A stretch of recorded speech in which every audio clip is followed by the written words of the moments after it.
avec Guy Birenbaum à 6h52. Bonjour Guy. Bonjour à tous. Et de plus en plus de psychiatres utiliseraient Internet pour mieux connaître leurs patients. C'est quoi cette histoire ? Ouais, j'ai appris en lisant le site Psychomédia et le site de l'Association française pour l'information scientifique que de plus en plus de psychiatres, notamment américains, auraient recours à Google pour en savoir plus sur leurs patients. Alors quelles raisons ont les psys de rechercher leurs patients sur Google ? Lorsqu'ils estiment que leurs patients ne leur ont pas donné suffisamment de renseignements, les psys sont de plus en plus nombreux à taper leur nom dans Google puis à visiter leur blog ou les réseaux sociaux, Facebook, MySpace, Twitter, où ils sont inscrits. C'est sur le web que les psys cherchent les compléments d'informations qu'ils jugent utiles, un acte qui porte même un nom, le Patient Targeted Googling, PTG. Et ce sont des informations publiques, il faut le rappeler, donc on ne peut pas les empêcher d'aller les chercher sur Internet. Bien évidemment, et quand la Harvard Review of Psychiatry, une revue sérieuse, explique que les psychiatres sont tenus de respecter certaines règles éthiques, je souris. Bien sûr, logiquement, un psy est censé se contenter de la vérité de son patient, c'est-à-dire de ce qu'il veut bien lui raconter. Et si un patient décide d'omettre une information, il en a le droit.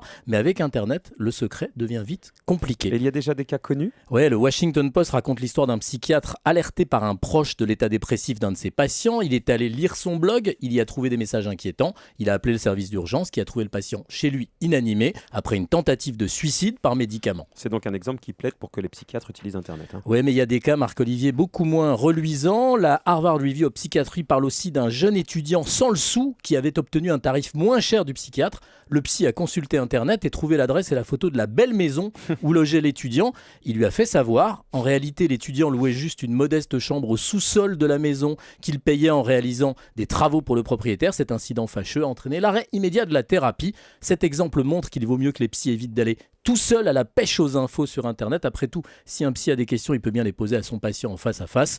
On a toujours dit être suivi par un psy. Il faudrait quand même pas que ça devienne « Mon psy me suit sur Internet ». C'est sûr. Merci Guy Birenbaum. Votre psy vous suit demain à J'en ai pas. 6h52 J'en ai pas. Je vous donnerai une bonne adresse.